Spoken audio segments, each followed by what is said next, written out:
I am Joshua, 35 years old, and tonight was supposed to be about family, about celebration.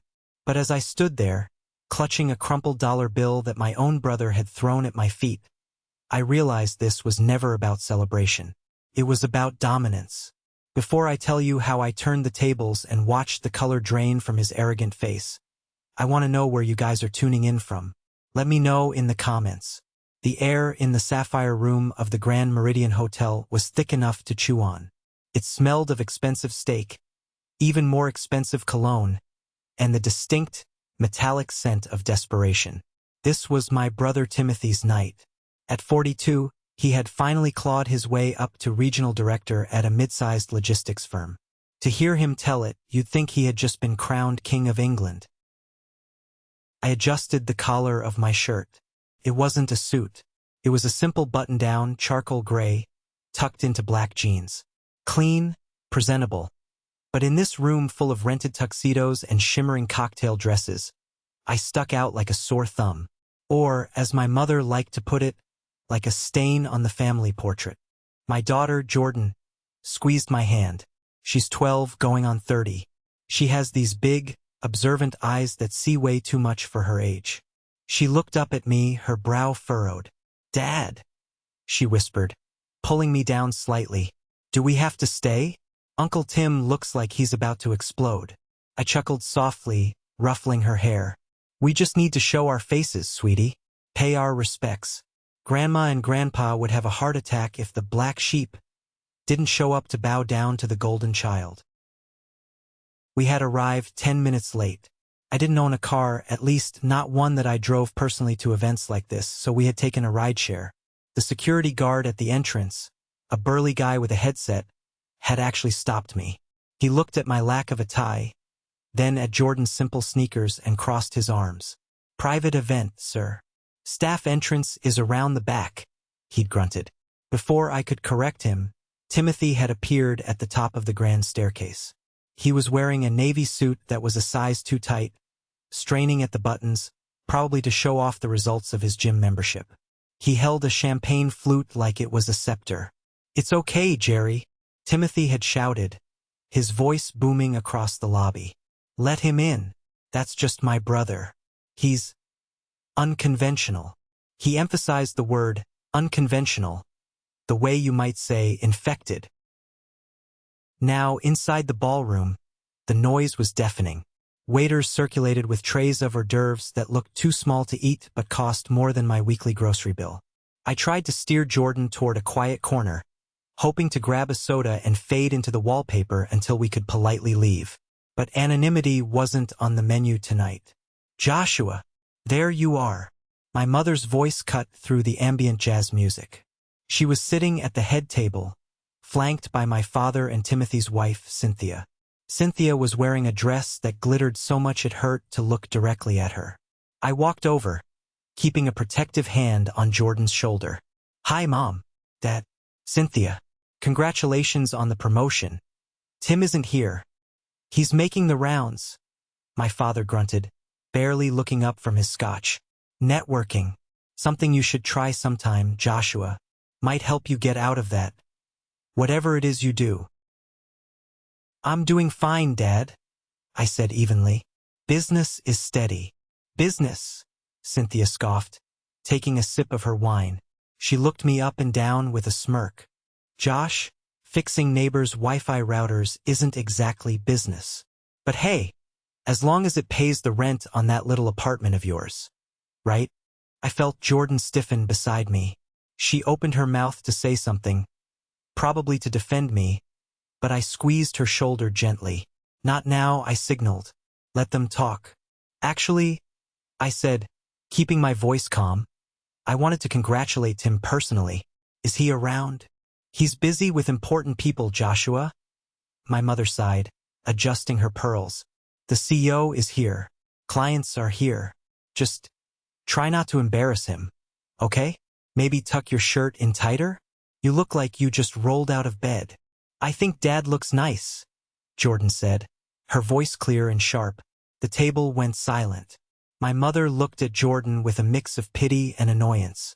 "Oh, honey, You think that because you don't see what real success looks like often enough. Your Uncle Tim, now that is a man who provides. I clenched my jaw. The insults to me were one thing. I was used to them. I had been the family failure for 15 years. But insinuating that I didn't provide for my daughter? That was crossing a line. Jordan has everything she needs, Mom, I said, my tone dropping a few degrees. Does she? Cynthia chimed in, leaning forward. Because I saw the car you dropped her off at school in last week. Or rather, the taxi. Tim and I were discussing it. We're worried, Josh. Truly. With the cost of living these days. Do you even have a college fund started for her? Or are you expecting the state to handle that? I wanted to laugh. If only they knew. If they had any idea about the trust fund that was already fully capitalized in Jordan's name. An inheritance that would allow her to buy this entire hotel by the time she was 21. They would choke on their caviar. But I held my tongue. Silence is power. We manage, I said simply. Just then, the crowd parted. Timothy was making his way toward us, beaming. He had a glass of whiskey in one hand and was shaking hands with the other, soaking in the adoration. He spotted me, and his smile widened, but it didn't reach his eyes. It was a shark smile. Joshua, he bellowed, clapping a heavy hand on my shoulder. You made it, and you brought the little one. Hi, Uncle Tim, Jordan mumbled. Congrats, Tim, I said. Regional director. Big step. Huge step, little brother. Huge, Timothy corrected, puffing out his chest. He turned to the group of sycophants trailing him. Guys from his sales team who laughed too hard at his jokes. You guys met Josh? My baby brother. The free spirit of the family. Free spirit, one of the guys snickered. Is that code for unemployed? Timothy laughed loudly. No. He consults. Right, Josh? He's a consultant. He consults his fridge to see if there's any beer left.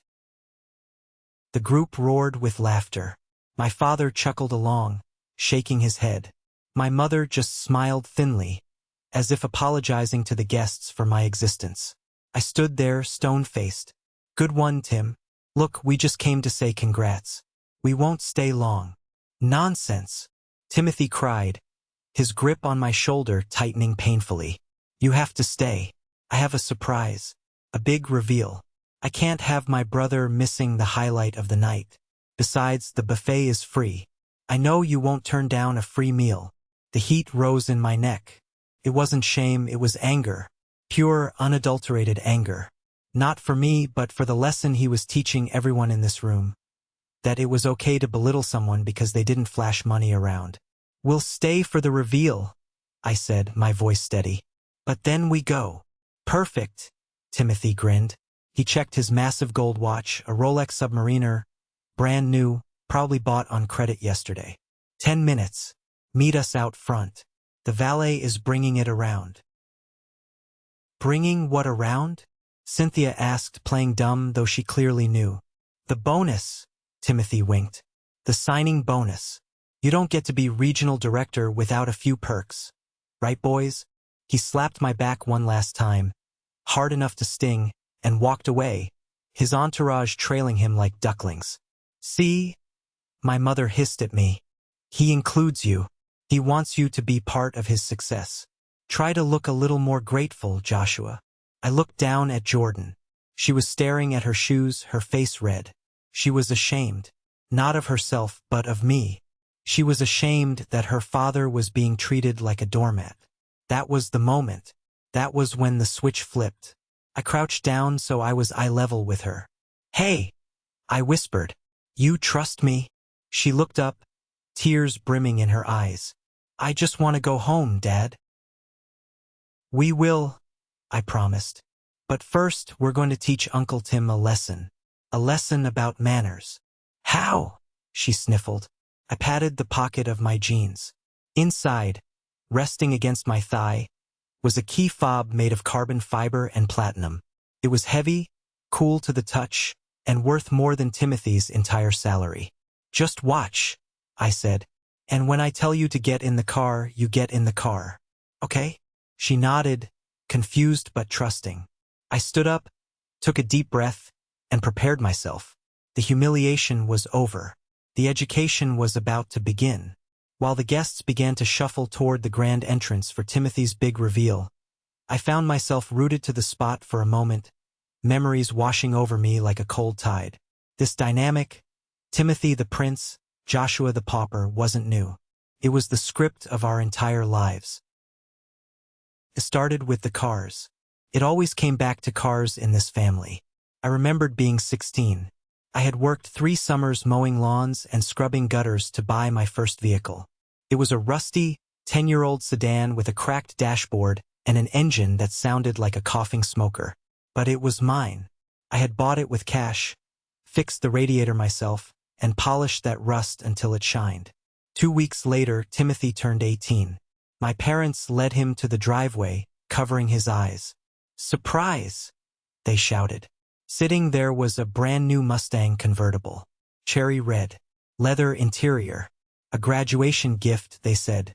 "You're the face of this family, Tim," my father had said, handing him the keys. "You need to look the part." I didn't complain. I was proud of my little clunker. Until the incident. Timothy had a date. Some cheerleader he was trying to impress. His Mustang was in the shop because he'd blown the transmission trying to drag race. He demanded my keys. "I don't know, Tim," I had said. "The brakes are touchy. You have to pump them." "Give me the damn keys, Josh. Mom said you have to share." He took it. He didn't come back until 3 a.m. Or rather, the tow truck came back. The front end of my car was accordion pleated against a telephone pole. Timothy walked in without a scratch, smelling of beer. When my parents woke up, the narrative was already set. "The brakes failed," Timothy lied, putting on a show of trauma. "I pressed the pedal and nothing happened.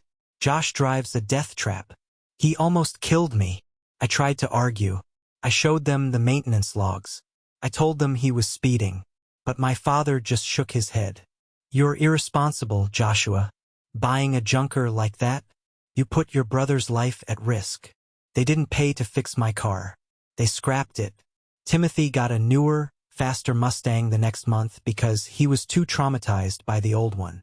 I spent my senior year walking to school. That injustice burned a hole in my gut that never really healed. It wasn't about the metal and rubber. It was about the truth. They chose his lie over my truth because his lie fit the image they wanted. "Dad!" Jordan tugged on my sleeve, pulling me back to the present. "They're leaving." I looked around. The ballroom was emptying. People were grabbing their coats, buzzing with excitement to see whatever toy Timothy had bought with his new salary. "Let's go," I said, my voice hardening. We walked out into the cool night air. The Valet area of the Grand Meridian was circular, with a large fountain in the center. It was well lit, grand, and currently filled with about 50 people. Timothy's friends, colleagues, and our family. Timothy was standing in the center of the driveway, looking like a ringmaster. He held a microphone he must have bribed the DJ to let him borrow. "Ladies and gentlemen," he boomed, his voice slightly slurred from the whiskey. "Thank you all for coming. You know, they say money can't buy happiness. But I say, those people just don't know where to shop." Laughter rippled through the crowd. Polite, sycophantic laughter. "I've worked hard for this promotion," Timothy continued, pacing back and forth. 80-hour weeks, sacrifices, and I decided it was time to treat myself. Time to upgrade. He pointed a finger dramatically toward the side entrance of the parking lot. A valet driver in a red vest slowly pulled a car around the bend. It was a white BMW M4. Don't get me wrong, it's a nice car. Fast, sleek, expensive. But in the world of true wealth, the world I secretly inhabited, it was standard. It was the car you bought when you wanted people to think you were rich. It was a lease special. "Behold," Timothy shouted, spreading his arms. "German engineering at its finest. Twin-turbo, 500 horsepower." The crowd oozed oohs and ahs. Cynthia clapped her hands together, looking at the car as if it were a newborn baby. My mother wiped a tear from her eye. He deserves it. I heard her whisper to Aunt Linda. He works so hard. Timothy walked over to the car as the valet stepped out. He caressed the hood. Then his eyes scanned the crowd. He wasn't satisfied with just admiration. He needed a prop. He needed a contrast to make his success shine brighter. His eyes landed on me. I was standing near the back, leaning against a pillar, Jordan beside me. I saw the spark in his eyes. That malicious, bullying spark I remembered from high school locker rooms. "You know," Timothy said into the microphone, his voice dripping with mock sincerity, "success is great, but family is everything, and we have to look out for those who haven't quite found their footing yet." The crowd turned to look at me. The spotlight was shifting. I felt the heat rising in my collar again. "Joshua," Timothy called out. "Come up here, buddy." I didn't move. "I'm good here, Tim. Nice car." No, come on." He waved me over. "Don't be shy. The pressure of 50 pairs of eyes is a physical weight." I sighed and took a step forward, telling Jordan to stay put. I walked into the circle of light. Timothy draped an arm around me. He smelled of scotch and stale ambition. "This is my brother, folks," he announced. "Smart kid. Really. Just hasn't had the breaks I've had. He's driving—" "What are you driving these days, Josh?" "That Uber app." The crowd chuckled. "I get around," I said, keeping my face blank. Right, Timothy grinned. He looked at his shiny white BMW, then back at me. "You know, I was thinking, with my new role, I'm going to be traveling a lot. This baby needs to be taken care of. And since you're between opportunities, maybe you could help me out." I narrowed my eyes. "What do you mean?" "I mean, I need someone to wash it, detail it, keep it running warm." He looked at the crowd, inviting them in on the joke. "I'd pay you, of course. Minimum wage plus tips? Better than zero, right?" My father laughed. Actually laughed out loud. "He's got you there, Josh. Take the offer." The humiliation was visceral. It wasn't just a jab. It was a public execution of my dignity. He wasn't just calling me poor. He was calling me his servant. I looked at Timothy. I saw the boy who wrecked my car and lied about it. I saw the man who had spent 40 years pushing me down to make himself feel tall. "I don't think I'm qualified, Tim," I said coldly. "I might scratch it." "Oh, come on." Timothy stepped back, reaching into his pocket. "Don't be proud. We're family. In fact—" He pulled out his wallet. He fumbled for a second and pulled out a single crumpled dollar bill. "Start tonight," he said. "Valet it for me. Park it in the VIP spot. The one under the awning. I don't want bird crap on the paint." He held out the dollar. The silence in the courtyard was deafening. Even the sycophants seemed uncomfortable now. This was too far. But no one stopped him. No one spoke up. "Go on," Timothy goaded. "Take it. Buy Jordan an ice cream." The mention of my daughter was the final straw. He was using my child's welfare as a weapon to force my submission. I reached out and took the dollar. Timothy smirked, turning to the crowd. "See? He knows his place." But I didn't put the dollar in my pocket. I let it drop. It fluttered to the ground, landing in a puddle of oil near his shiny new wheel. Timothy's smile faltered. "Oops," I said. "Butterfingers." "Pick it up," Timothy snapped, his mask slipping. "No," I said. The air crackled. This was the defiance he hadn't expected. The standoff lasted only a few seconds, but it felt like hours. Timothy's face flushed a deep, ugly shade of crimson. He wasn't used to resistance, certainly not from me, and definitely not in front of his audience. "You think you're funny?" Timothy hissed, stepping into my personal space. The microphone picked up his aggressive tone, broadcasting it to the parking lot. "I'm trying to help you, you ungrateful loser. I offer you a job, I offer you cash, and you drop it in the dirt. I don't need your charity, Tim," I said, my voice low but carrying clearly in the night air. "And I definitely don't need your job." "You don't need it?" He laughed, a harsh, barking sound. He turned to the guests. spreading his arms wide. Did you hear that? The guy who wears the same shoes for 3 years doesn't need a job. What do you do for money, Josh? Sell your plasma? Borrow from mom and dad? I haven't taken a dime from mom and dad in a decade, I reminded him. Unlike some people who needed a down payment for their house. That hit a nerve. Cynthia gasped. Timothy's eyes bulged. It was a secret they had kept hidden, that my parents had heavily subsidized their luxury lifestyle. You shut your mouth, Timothy snarled. You're jealous. You've always been jealous. You're jealous because I'm a winner and you're a nobody. You're a cautionary tale, Josh. That's what I tell my team. Don't be a Josh. Don't be the guy who wastes his potential and ends up counting pennies. He grabbed the keys to his BMW from the roof of the car where he had placed them. You want to prove you're useful? He yelled. Prove it. Park the damn car. Show me you can do something right for once in your life. He wound up his arm and threw the keys. He didn't hand them to me. He tossed them. Hard. They spun through the air, catching the light from the hotel entrance. It was a disrespectful, aggressive throw, aimed right at my chest. If I hadn't been paying attention, they would have hit me in the face. I didn't flinch.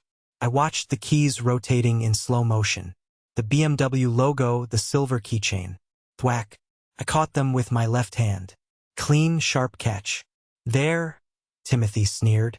Now go park it. And don't scratch the rims, or I'll sue you for everything you... Oh wait, you don't have anything. The crowd giggled nervously. A few people were looking at their phones, pretending not to watch, but most were staring, waiting to see if the black sheep would finally break. My father stepped forward from the crowd. Joshua, just do it, he said, sounding exhausted. Stop making a scene. Your brother is celebrating. Be a man and help him out. Be a man, I repeated, looking at the keys in my hand. That's interesting coming from you, Dad. I looked over at Jordan. She had moved closer. Her hands were balled into fists at her sides. She wasn't looking at the ground anymore. She was looking at me, her eyes burning with a fierce expectation. She knew who I was. She knew what I did. She had been asking me for months why we let them treat us like this. Why do we pretend, Dad? She had asked me last week. Why do we let them think we're poor? Because wealth screams, but wealth whispers, I had told her. But sometimes she had replied, you need to scream back. She nodded at me, a tiny, almost imperceptible nod. It was permission. It was a request. I looked back at Timothy. He was smirking, his arms crossed, waiting for his victory lap. He thought he had won. He thought I was going to turn around, open the door of his leased BMW, and drive it into the shadows like a good little servant. You know, Tim, I said, my voice changing. The submissiveness vanished. The hesitation evaporated. I adopted the tone I used in boardrooms when I was about to dismantle a CEO's poor quarterly strategy. It was cold, authoritative, and sharp as a scalpel. You're right about one thing. I should be useful. Timothy frowned, sensing the shift in tone but not understanding it. What? I should teach you something about value, I continued. You see, you think this key, I held up his BMW fob, is a symbol of power. You think it separates you from me. It does, Timothy spat. It's $100,000 car. You couldn't afford the tires. Actually, I said, it separates us because I wouldn't be caught dead driving a mid-range lease with a base model interior. Gasps from the crowd. Timothy's jaw dropped. Excuse me? And as for parking it, I looked at the key with distaste. I don't think so. I tossed the keys back. I didn't throw them hard, but I threw them accurately. Timothy, caught off guard, fumbled. He tried to catch them, bobbled them against his chest, and they clattered loudly onto the pavement. You dropped something, I said. You little. Timothy stepped forward, raising a fist. You're going to regret that. I don't think I will, I said. I reached into my right pocket. The movement was slow, deliberate. I bypassed my phone and wrapped my fingers around my own keychain. It wasn't bulky.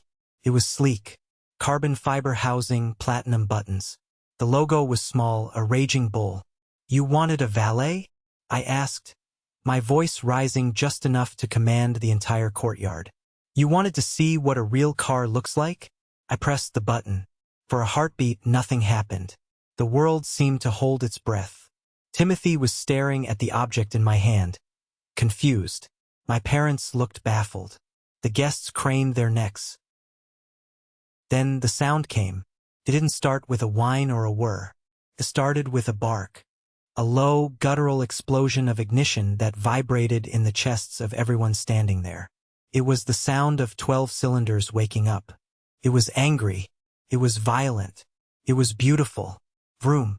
The sound echoed off the hotel walls, drowning out the fountain, drowning out the murmurs. Heads snapped toward the far end of the VIP lot, past where Timothy's white BMW sat. From the shadows of the private garage, the one reserved for the hotel owner and top-tier guests, a pair of headlights flicked on. They weren't the soft yellow of halogen. They were piercing, aggressive LED matrices that cut through the darkness like lasers. The car began to move. It didn't roll. It prowled. It was a Lamborghini Revuelto, matte black. It looked like a stealth fighter jet had decided to become a car. It sat low to the ground, wide and menacing. The V12 engine purred with a restrained menace as it crept forward. Timothy froze. His mouth hung open slightly. He knew cars. He was a car guy. He knew exactly what he was looking at. He knew that the white BMW behind him was, in comparison, a family sedan. The Lamborghini rolled up the driveway, the massive tires crunching softly on the pavement. The crowd parted like the Red Sea.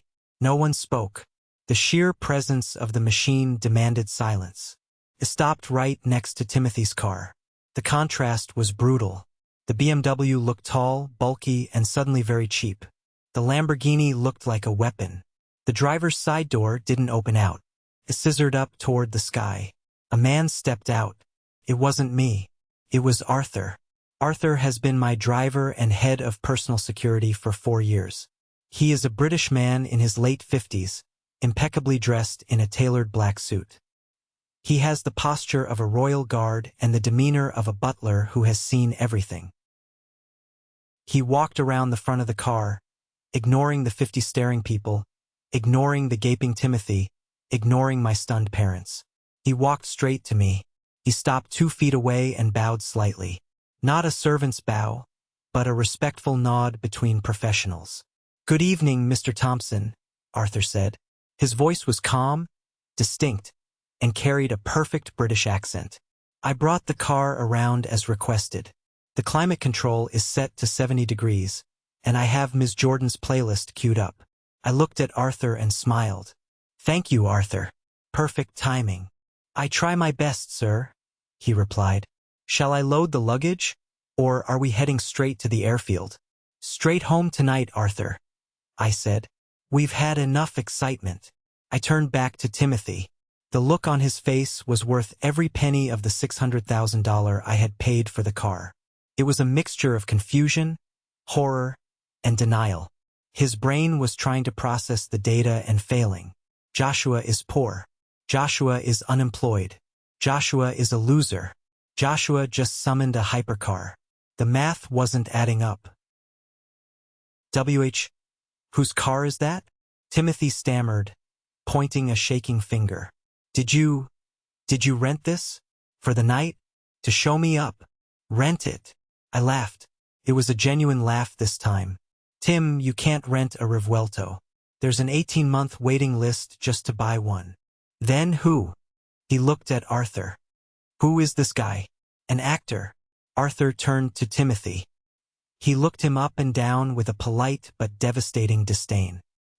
He looked at Timothy's ill-fitting suit, his sweaty face, and the cheap champagne in his hand. "I am Mr. Thompson's personal driver," Arthur said smoothly. "And might I add, sir, your vehicle is blocking the exit. If you could move that appliance out of the way, we would appreciate it." Appliance. He called the BMW an appliance. Someone in the back of the crowd snorted. My mother found her voice. She pushed through the crowd, her face pale. Joshua? What is going on? What is this? This, Mom, I said, gesturing to the car, is what unemployment looks like. But how?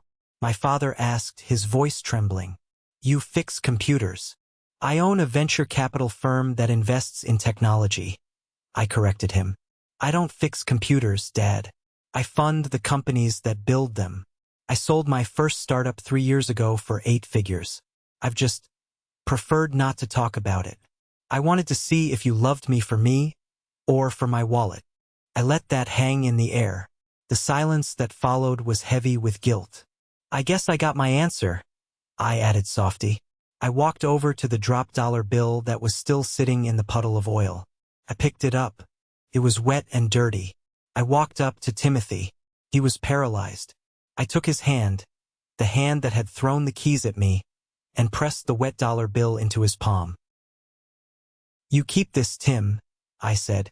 You're going to need it. The courtyard of the Grand Meridian felt like a film set where the director had yelled, "Cut!" But the actors had forgotten their lines. The only sound was the low, rhythmic thrum of the Lamborghini's engine, breathing like a dragon waiting to fly. Timothy stared at the dirty dollar bill in his hand. His fingers curled around it instinctively, a reflex of greed or perhaps just shock. You're lying, he whispered. It was a desperate plea to the universe. You're lying. You're a fraud. You're laundering money. That's it. You're a criminal. Stop it, Tim, I said, my voice tired. It's over. The act is over. No, he shouted, regaining some of his bluster. He turned to the crowd, his eyes wild. Don't you see? He's scamming you. He's trying to ruin my night.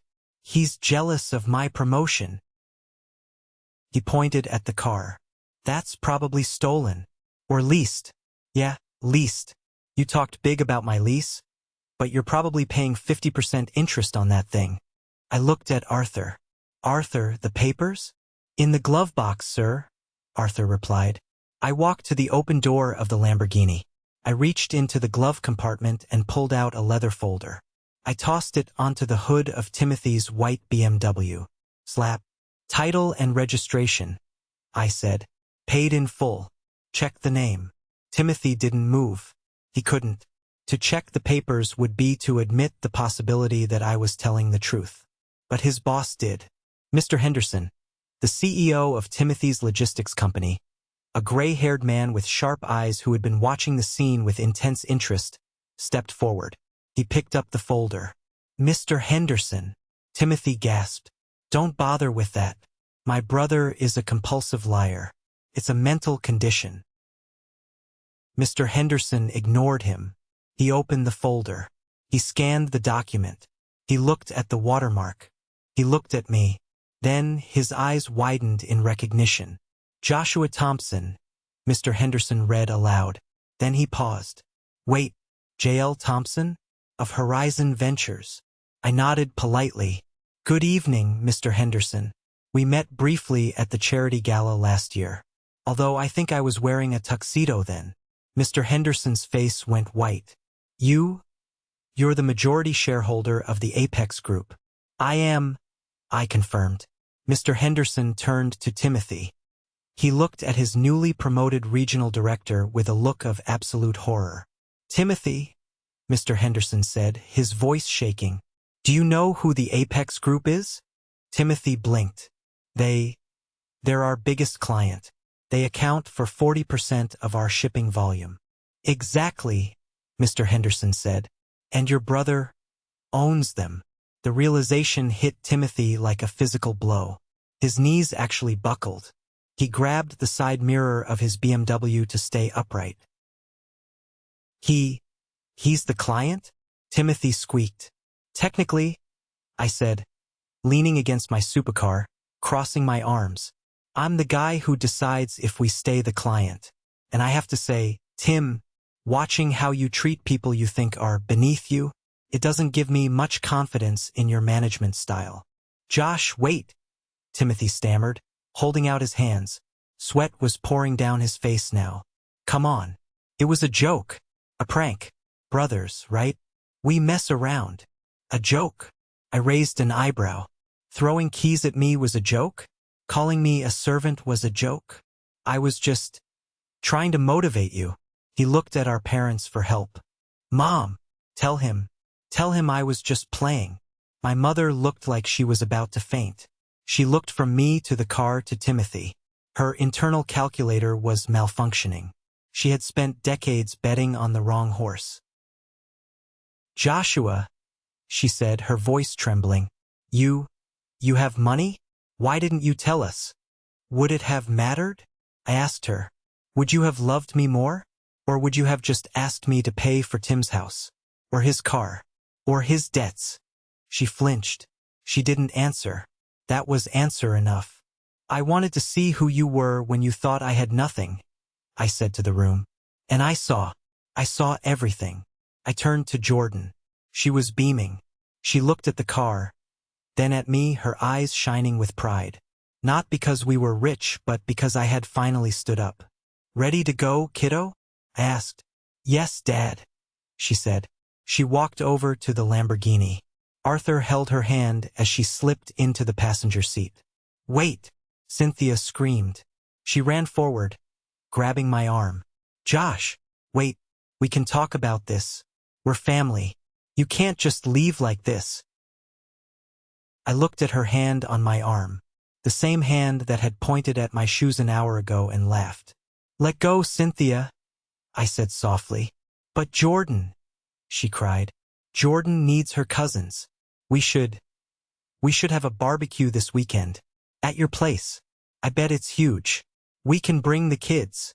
My chauffeur doesn't drive cheap cars, I said, repeating my line from earlier, looking her dead in the eye. And I don't host cheap people. Not cheap in money, Cynthia. Cheap in character. I pulled my arm away. She stumbled back.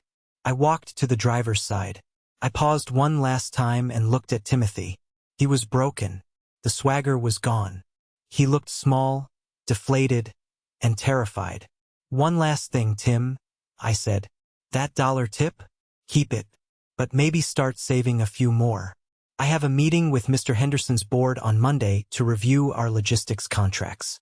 I have a feeling they might be looking for new leadership. I didn't wait for his answer. I slid into the low seat of the Revuelto. The leather wrapped around me. I pulled the door down. The world outside, the toxic, judgmental, shallow world of my family, was instantly muffled. I looked at Jordan. Music. Hit it, she said. I pressed the gas. The car didn't lurch. It launched. We shot out of the hotel driveway, leaving Timothy, my parents, and the stunned guests in a cloud of exhaust and regret. This is the moment that changed everything, when I finally took back control of my life.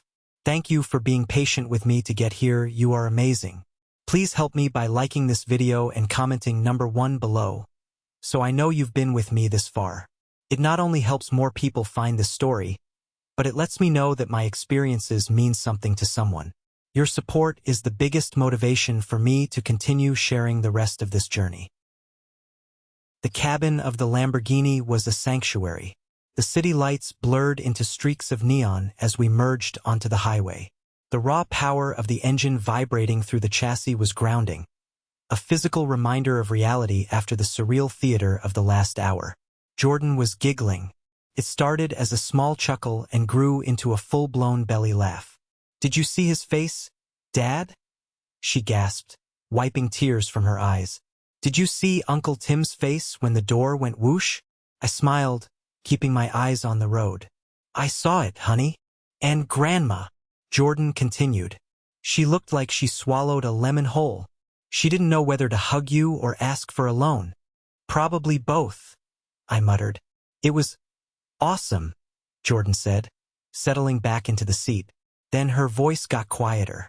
But Dad, yeah, why didn't you tell them sooner? Why did we have to pretend for so long?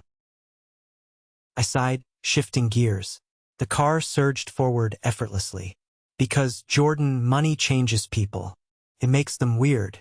When Mom died, I paused, the old ache surfacing briefly. When your mom died, I saw how they acted. They didn't care about my grief. They cared about the life insurance. They cared about what they could get. I swore then that I would build a life for us that was safe, but I would never let them drain us. I wanted you to know who people really were, not who they pretended to be because they wanted a check. I think I get it, she said. She looked out the window. I'm glad we're not like them. Me too, kiddo. Me too. Back at the hotel, chaos was unfolding. I know this because Arthur, who had stayed behind briefly to handle the bill, another little twist I enjoyed, told me about it later.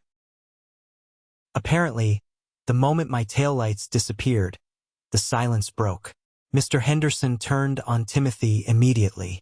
You idiot, the CEO hissed, not caring who heard. You absolute idiot.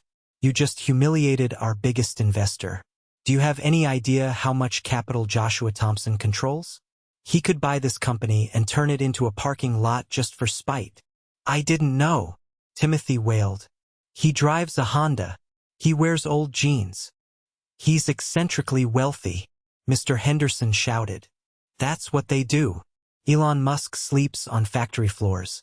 You judged a book by its cover, and you just cost us the account.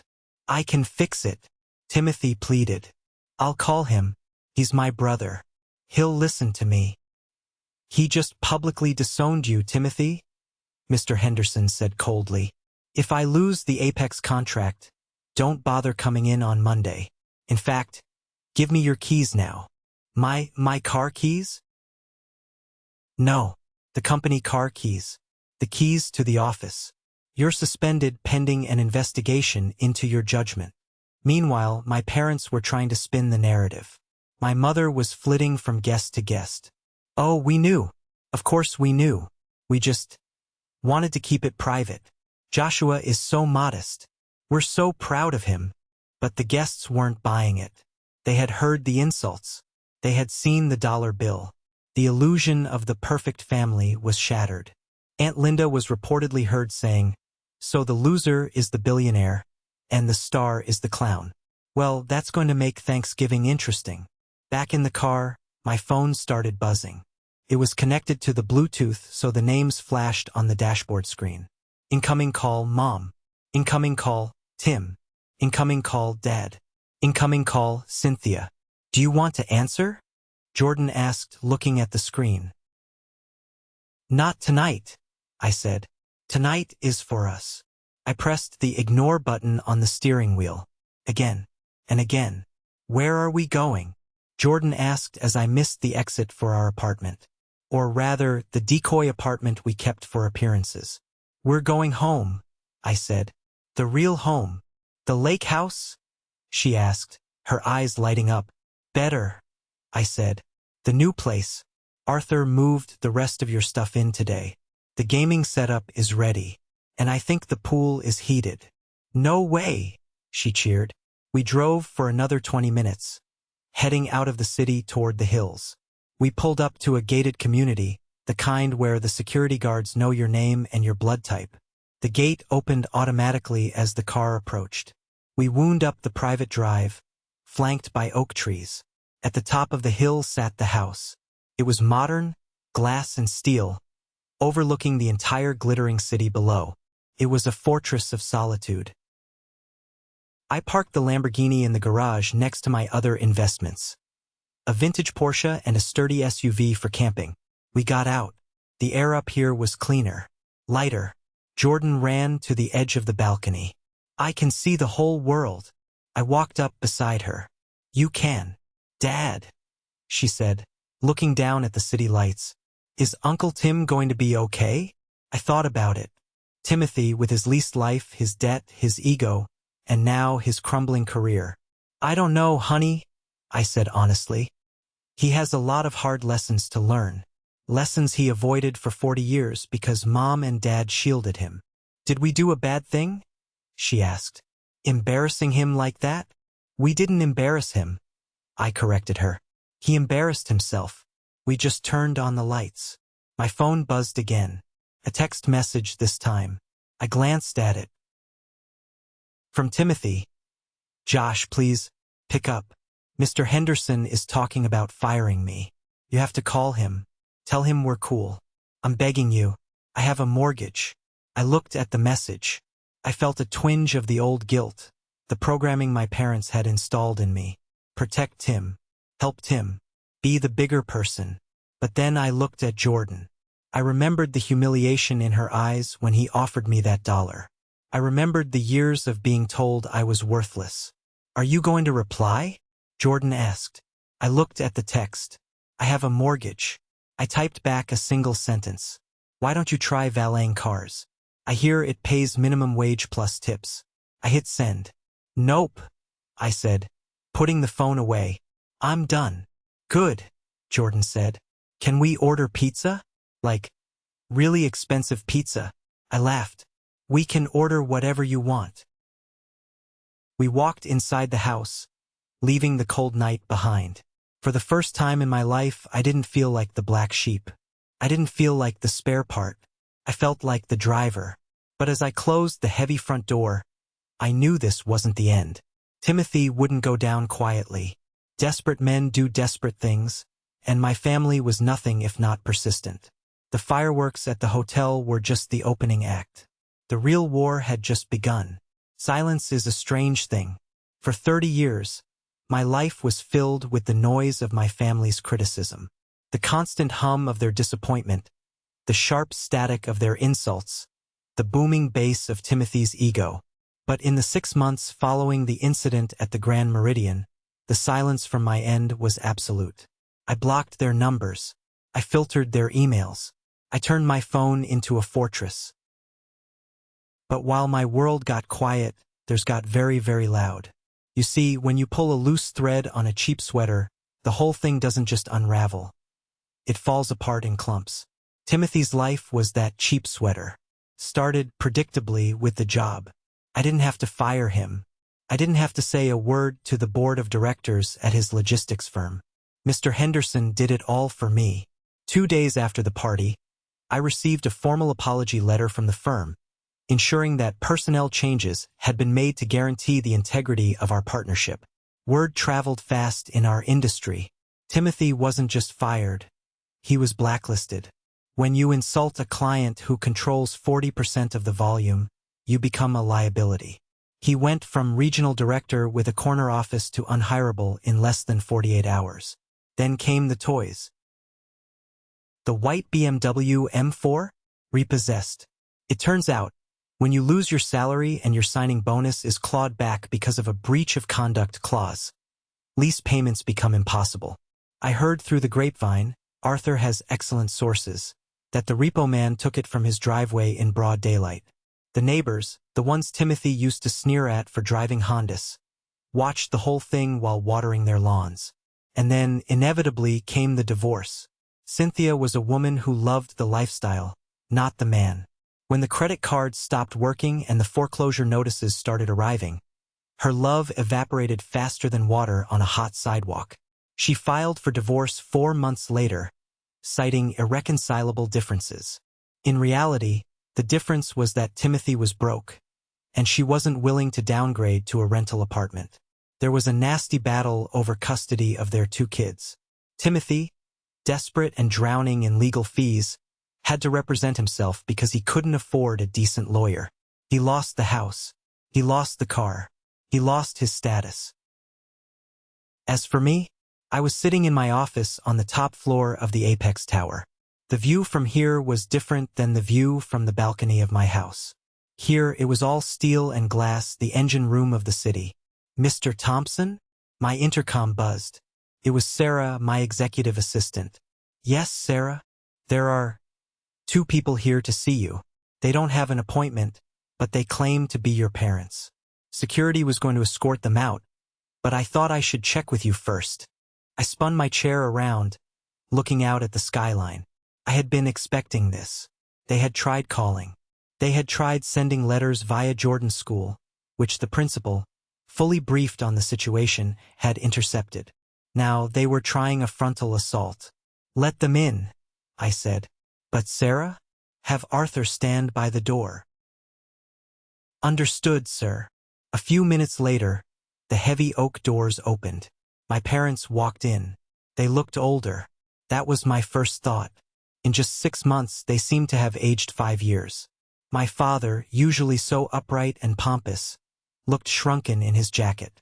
My mother, who never left the house without a full face of makeup and jewelry, looked frayed.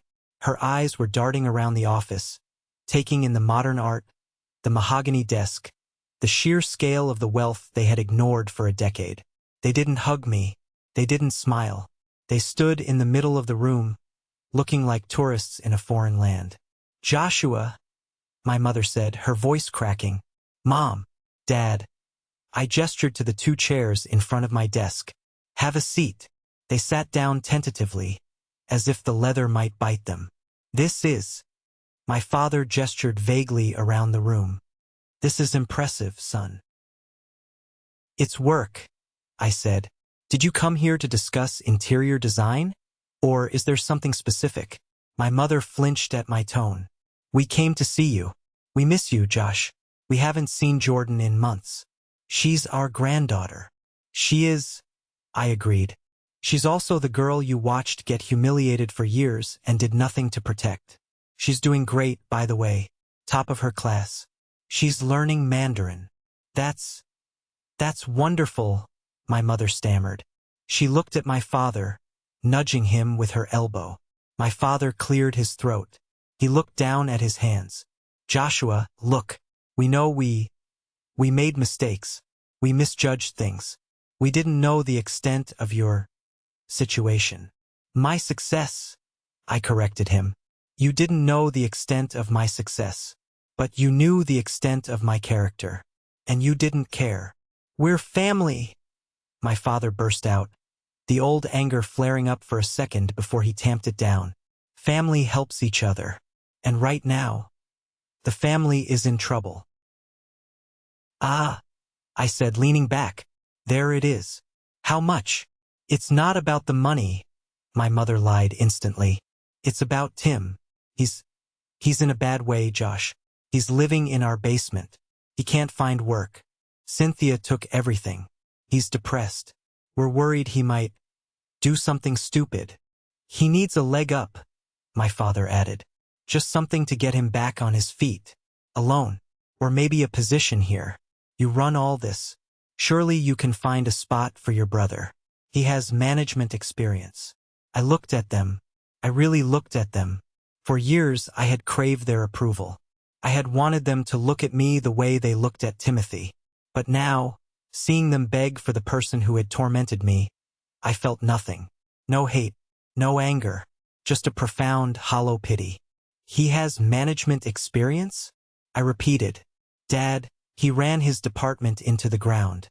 He alienated his biggest client because he couldn't control his ego. That's not management. That's liability." "He's your brother," my mother cried, tears spilling over. "Does that mean nothing to you?" "It means I share DNA with him," I said. "It doesn't mean I have to finance his mistakes." I opened my desk drawer. I pulled out a single sheet of paper. I had prepared this weeks ago, knowing this day would come. I slid the paper across the desk. My father picked it up. He squinted at it. "What is this?" "It's a job application," I said. "Security guard?" My father's face turned red. "For the parking garage?" "Joshua, this is an insult. Timothy was a regional director. Timothy is currently unemployed and living in your basement," I said coldly. "This job pays $25 an hour. It has full benefits, dental, and a 401k match. It's an honest job. It involves watching over the cars of the people who actually do the work in this building. I think it would be good for him. Humbling." "You expect him to wear a uniform?" my mother gasped. "To open gates for your employees?" "I expect him to work," I said. "If he wants money, he earns it. That's the lesson you forgot to teach him, isn't it? You gave him the cars. You gave him the down payments. You gave him the praise he didn't earn. And now, he's a 40-year-old child who breaks when the world doesn't hand him a trophy." I stood up. The meeting was over. "If he wants the job, tell him to fill that out and bring it to HR. If he doesn't, well, I hear the grocery store is hiring baggers." My father crumpled the paper in his fist. He stood up, shaking. You've changed, Joshua. Money has made you cruel. No, Dad, I said, walking around the desk to open the door for them.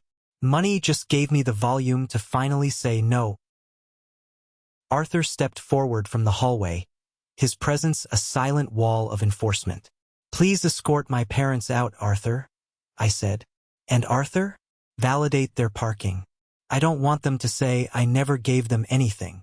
My parents walked out, heads bowed, looking smaller than I had ever seen them. My father dropped the crumpled application on the floor as he left. I waited until they were gone. Then I walked over, picked up the paper, and smoothed it out. I left it on the corner of my desk. 2 days later, the application came back to HR. It was filled out, in Timothy's handwriting. He started the next Monday. I watched him sometimes from the security monitors in my office. He wore the blue uniform. He sat in the booth. He checked IDs. He looked miserable, yes, but for the first time in his life, he was earning his keep. He was learning that respect isn't something you demand because of your last name. It's something you build, hour by hour, shift by shift. Jordan and I, meanwhile, were building something different.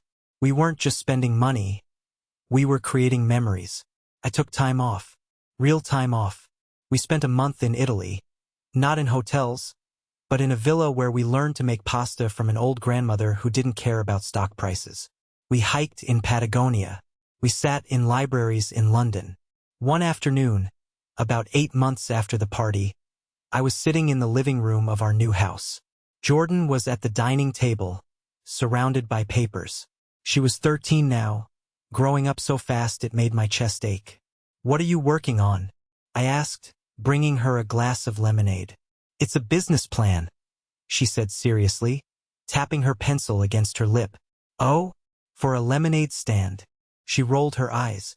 Dad, please, this is for an app. I've been watching how kids trade digital items in games. The marketplace is inefficient. I think I can build a better exchange platform. I picked up her notebook. The math was solid.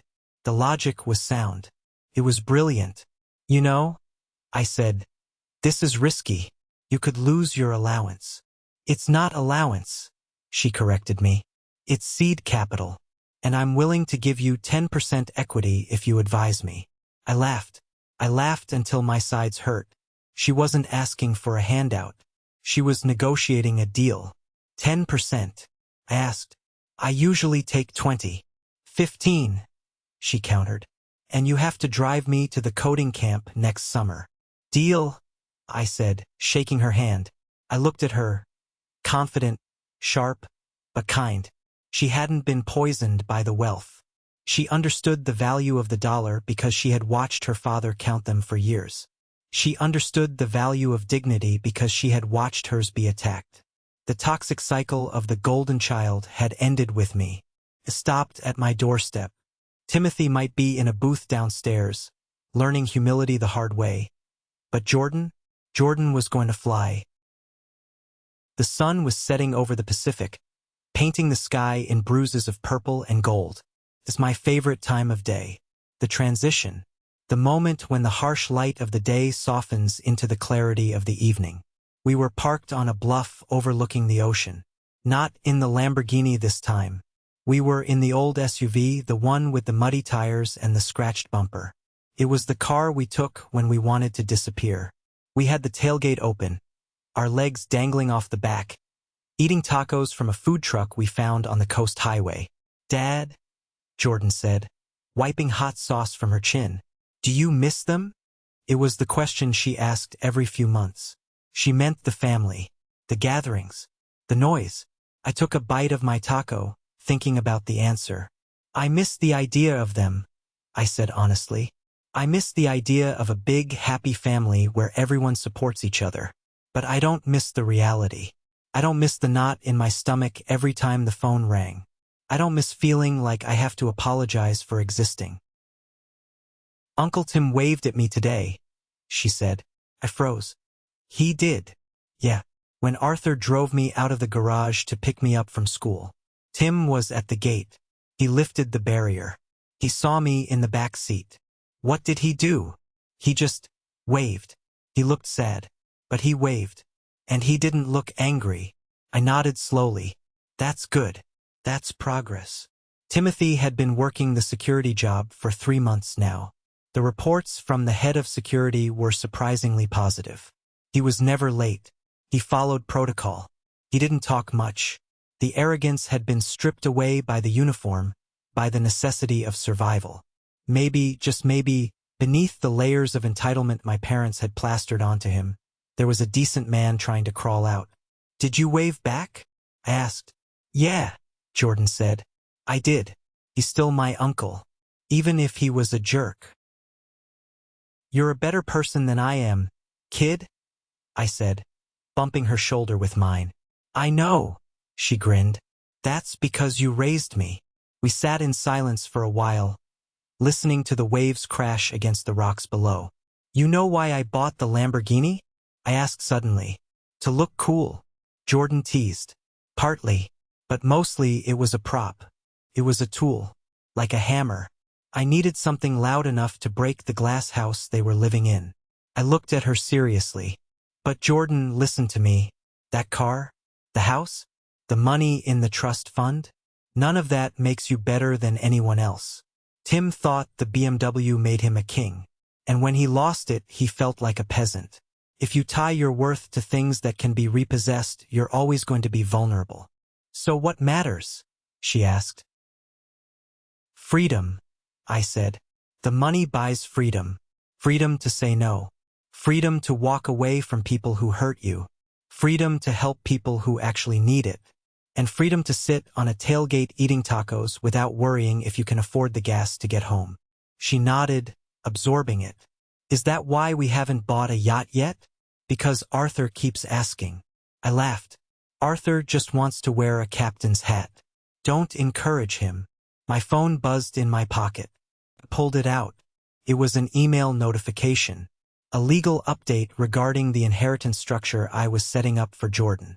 It also contained a small note from my lawyer regarding Timothy's wages. I had secretly instructed payroll to add a performance bonus to Timothy's check every month.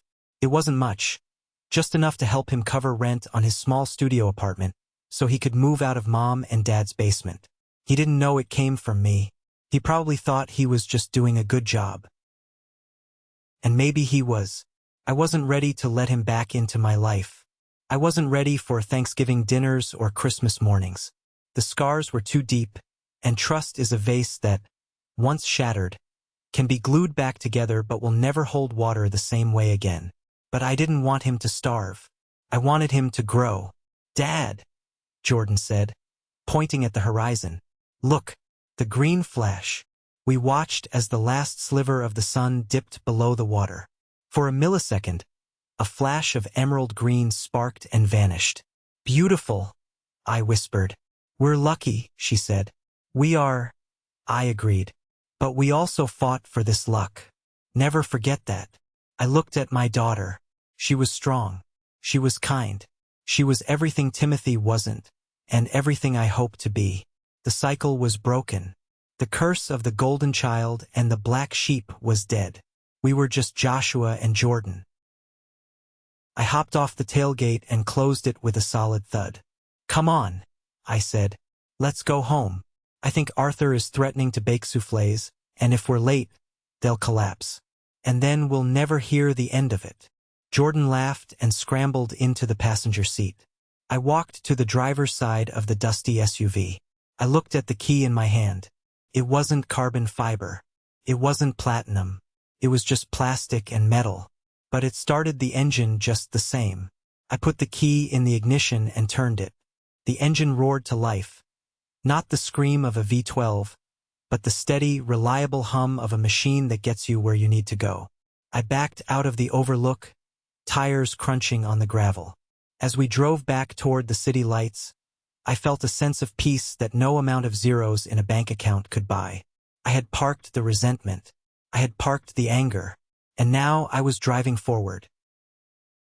Stories like this aren't just about revenge or fancy cars. They are about the hidden cost of toxic relationships. We often think of abuse as something physical, but financial and emotional abuse, especially within families, can be just as damaging. Timothy and my parents used money as a weapon to control and demean. The lesson here isn't that I won because I got rich. I won because I realized my value before I showed them the money. True power isn't about having a Lamborghini to shut people up. It's about having the self-respect to walk away from tables where respect is no longer being served. It's about breaking the cycle so the next generation, like Jordan, doesn't have to carry the same baggage. I want to hear from you. Have you ever had to cut off a family member or a friend to protect your own mental peace? Was it the hardest thing you ever did, or the best? Or, if this story of turning the tables simply made your day a little brighter, drop a good in the comments below. It tells me that you stand for self-worth and that we are building a community of people who know their true value. Thanks for listening. Drive safe, and remember, never let anyone hand you the keys to your own life.